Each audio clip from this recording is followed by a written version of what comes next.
Eu sou Mário Persona e essas são as respostas que eu dei aos que me perguntaram sobre a Bíblia. Você ouviu um judeu defender o judaísmo usando do argumento de que Jesus teria mentido quando falou que no templo não ficaria pedra sobre pedra, uma vez que o Muro das Lamentações existe até hoje.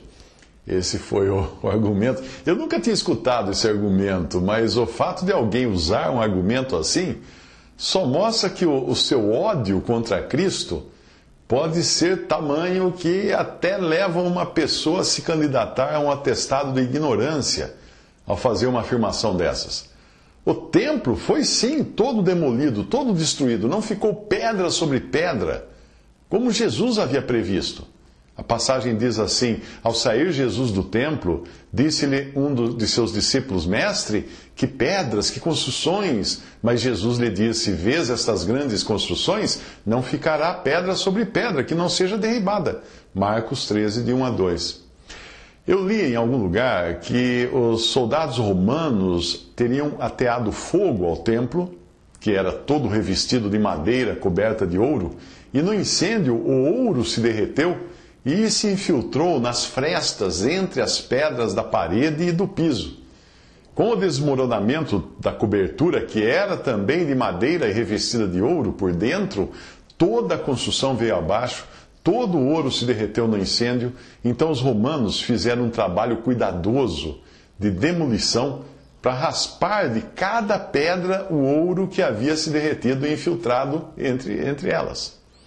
Se você reparar, tanto os discípulos quanto o Senhor estavam falando das grandes construções ou edifícios que compunham o templo. O Muro das Lamentações, como é chamado hoje, é um muro de arrimo. Ele foi construído para segurar o aterro sobre o qual estava o edifício do templo. Ninguém chama de edifício ou construção um muro de arrimo, feito para segurar terra de um aterramento, de um aterro. Ninguém habita num muro de arrimo, ninguém usa o muro de arrimo ou muro de contenção como parede para delimitar espaços utilizáveis, porque espaços utilizáveis é o que define um edifício, feito para ser utilizado de alguma maneira. Os judeus, curiosamente, transformaram o muro de arrimo em objeto de idolatria e veneração, e enfiam nas frestas das pedras, entre as pedras, bilhetes com orações, como se Deus estivesse do outro lado do muro puxando esses bilhetes para atender os seus pedidos. Mas do outro lado do Muro das Lamentações não tem nada, só tem terra compactada, só isso. Uma pessoa inteligente saberia diferenciar um edifício de um muro de contenção ou de muro de arrimo, de aterro, e dirigiria suas súplicas ao Deus verdadeiro por meio de Jesus, ao invés de ficar falando para uma parede. Você pergunta se Deus escutaria as orações feitas pelos judeus para aquele muro. Existe um princípio bíblico citado pelo cego que havia sido curado por Jesus, de que Deus não ouve a oração de um ímpio. Veja a passagem. Ora, nós sabemos que Deus não ouve a pecadores, mas se alguém é temente a Deus e faz a sua vontade, a esse ouve. João 9,31. Embora alguns possam argumentar que na Bíblia existem vários exemplos de pecadores orando a Deus e sendo atendidos, é preciso entender que as circunstâncias mostram que eram pessoas tementes a Deus. Elas colocavam sua fé no Deus verdadeiro, algo que não se consegue fazer a menos que se tenha recebido vida através do novo nascimento que até precede a total conversão do pecador. O homem, no seu estado natural, não tem em si qualquer disposição de buscar o Deus verdadeiro, seja para adorar, seja para orar. Como está escrito, não há um justo, nem sequer um, não há ninguém que entenda, não há ninguém que busque a Deus, todos se extraviaram e juntamente se fizeram inúteis, não há quem faça o bem, não há nenhum só. A sua garganta é um sepulcro aberto e com as suas línguas tratam enganosamente.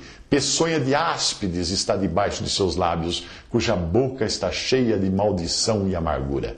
Romanos 3, de 10 a 14. Para pedir em oração e ser ouvido, é preciso ter um relacionamento com Deus, o qual se inicia a partir do novo nascimento, como era o caso de Cornélio. Cornélio tinha suas orações ouvidas em Atos 10, versículo 2. Faz parte do processo o arrependimento e o reconhecimento de ser pecador, colocando sua fé em Cristo e na sua obra, como aconteceu com o próprio Cornélio e seus amigos quando ouviram a mensagem completa do Evangelho em Atos capítulo 10, versículos 37 ao 44. Lá diz assim, Pedro pregando fala, esta palavra vós bem sabeis, veio por toda a Judéia, começando pela Galiléia, depois do batismo que João pregou, como Deus ungiu a Jesus de Nazaré com o Espírito Santo e com virtude, o qual andou fazendo bem e curando a todos os oprimidos do diabo, porque Deus era com ele. E nós somos testemunhas de todas as coisas que fez, tanto na terra da Judéia como em Jerusalém, ao qual mataram pendurando-o num madeiro. A este ressuscitou Deus ao terceiro dia e fez que se manifestasse não a todo o povo, mas às testemunhas que Deus antes ordenara a nós, que comemos e bebemos juntamente com ele, depois que ressuscitou dentre os mortos. E nos mandou pregar ao povo e testificar que ele é o que por Deus foi constituído juiz dos vivos e dos mortos. Atos 10, 37 a 42. Esse foi o discurso de Pedro que levou Cornélio, que já era nascido de novo antes, caso contrário não teria suas orações não teriam sido ouvidas por Deus, mas isso que levou Cornélio agora a se converter de fato e receber o Espírito Santo, quando ele escutou o Evangelho completo, que fala de Cristo morrendo, Cristo ressuscitando, Cristo voltando para julgar os vivos e os mortos. Portanto, para se orar, é preciso ter a mente de Deus para conhecer a sua vontade e pedir em consonância com ela. É preciso estar com as suas cordas afinadas na mesma frequência de Deus, algo que um judeu hoje, que continua na sua rebelião ao Cristo enviado por Deus, obviamente não possui. O judeu hoje ele é um rebelde contra Deus. Ele não quer saber de Deus. Ele crucificou a Cristo e quer continuar assim. O judeu, no máximo, continua hoje falando para uma parede, um muro de arrimo, mas não poderá reclamar se as suas orações não forem ouvidas ou atendidas, porque elas não foram feitas de acordo com aquilo que Deus falou que era preciso para que as orações fossem atendidas. A garantia que Jesus deu de que as orações de seus discípulos seriam atendidas era de que seriam feitas em seu nome, em nome de Jesus. Um judeu que faça suas orações em nome de Jesus já não será mais um judeu, mas membro do corpo de Cristo, que é a igreja formada por judeus e gentios. Pergunte a um judeu inconverso se ele está disposto a fazer as orações em nome de Jesus.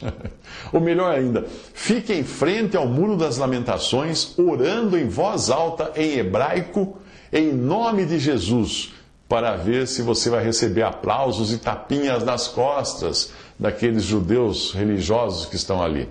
Tente fazer isso.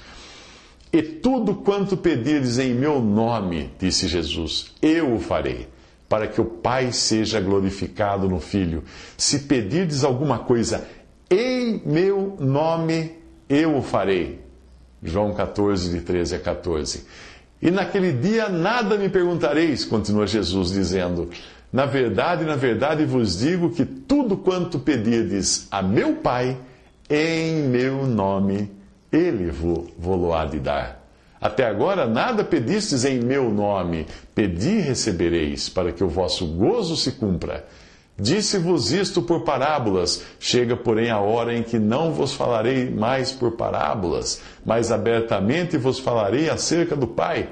Naquele dia pedireis em meu nome, e não vos digo que eu rogarei por vós ao Pai, pois o mesmo Pai vos ama, visto como vós me amastes e crestes que saí de Deus, saí do Pai e vim ao mundo.